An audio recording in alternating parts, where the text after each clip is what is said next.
Metemos ahora con los números de este martes. 25 millones de dólares, las multas que aplicó el régimen cubano a los pequeños comerciantes que desafiaron los controles de precios en el último mes. Es increíble que en el contexto de devastación económica total que está viviendo la isla, sumado a la crisis por los huracanes, por los apagones, por hasta los movimientos sísmicos que se registraron este fin de semana, cómo eso está generando de por sí un agravamiento de la situación de desabastecimiento de la economía y cómo la respuesta frente a eso por parte del régimen es sencillamente seguir reforzando las mismas prácticas que llevaron a Cuba a esta situación de devastación, seguir aplicando multas, seguir cercenando cualquier posibilidad de desarrollo comercial, salvo que seas hijo de uno de los miembros de la élite política, que es cada vez más chiquita en Cuba.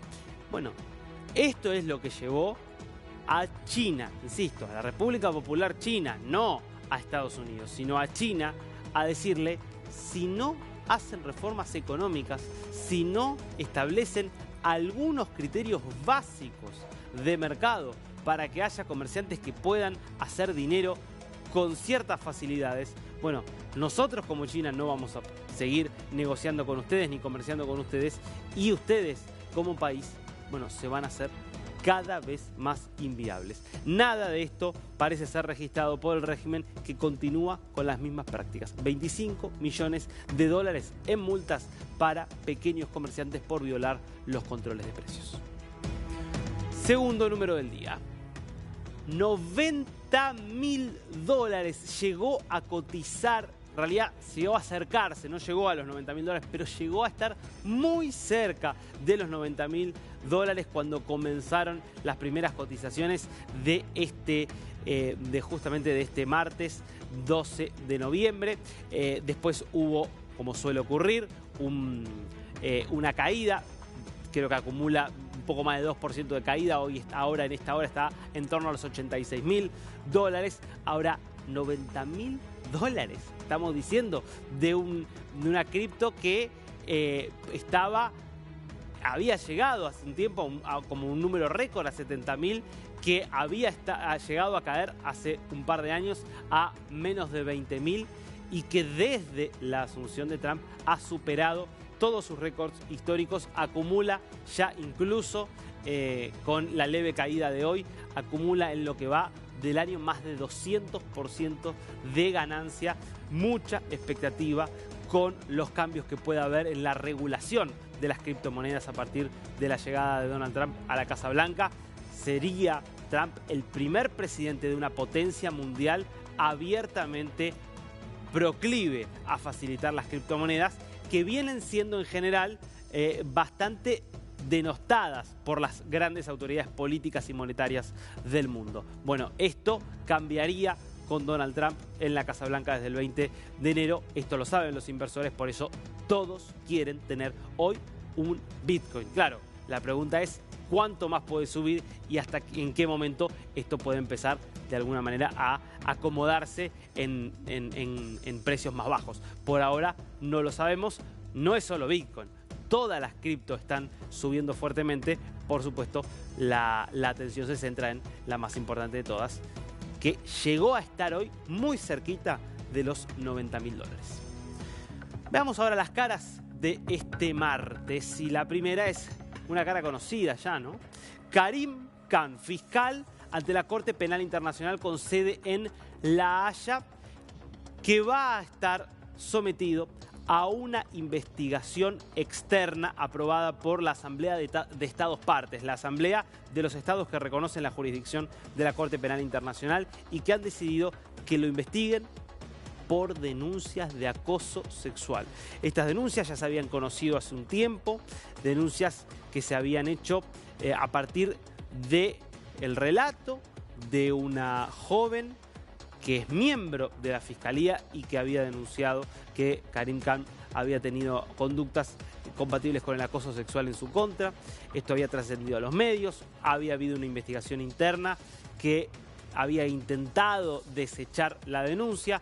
Bueno, esto no satisfizo a los estados partes, que por eso dijeron que haya una auditoría externa para saber si efectivamente es creíble o no esta denuncia de acoso sexual contra un fiscal muy controvertido, un fiscal que, recordemos, no ha declarado órdenes de captura contra Nicolás Maduro, a pesar de que tiene abiertas causas desde el año 2018, con todas las evidencias apabullantes de las violaciones a los derechos humanos que hay contra Venezuela, que de hecho tiene y permitió sigue él a cargo de una investigación contra Maduro cuando forma parte del equipo de defensa de Maduro, liderando el equipo de defensa de Maduro, la cuñada de Karim Khan, es decir, una familiar de Karim Khan, parte de la defensa de Maduro, y eso no lo lleva a él a apartarse de este cargo. Y es el mismo fiscal que, a pesar de todo eso, decidió equiparar a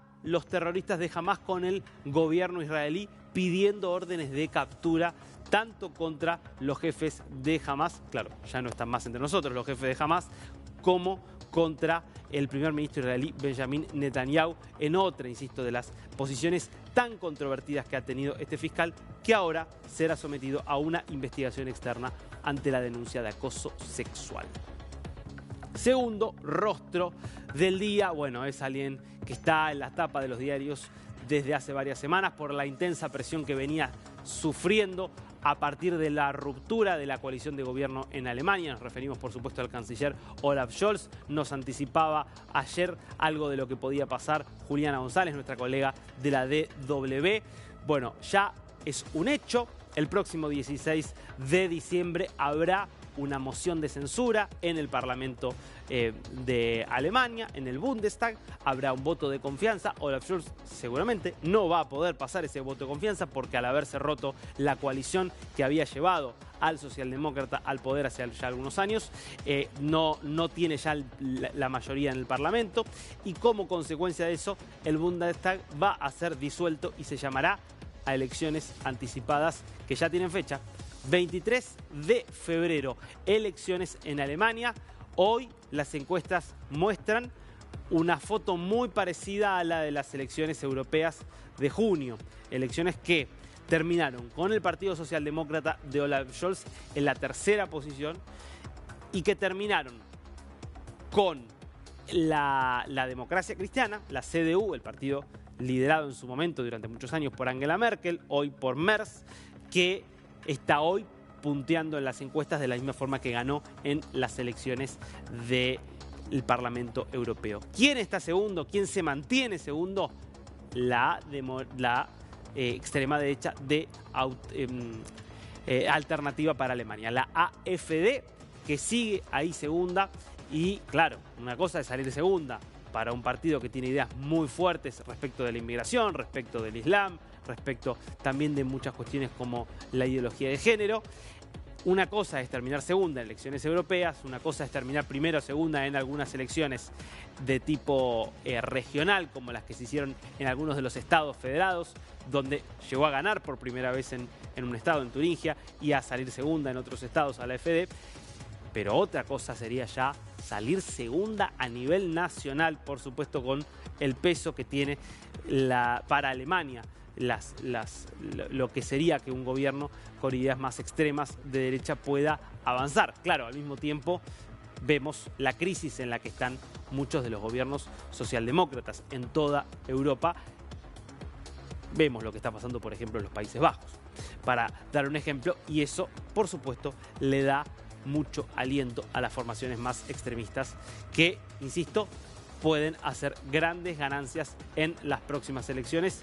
23 de febrero, fecha señalada, elecciones federales en Alemania. El próximo 16 será la moción de censura contra Scholz en el Congreso alemán.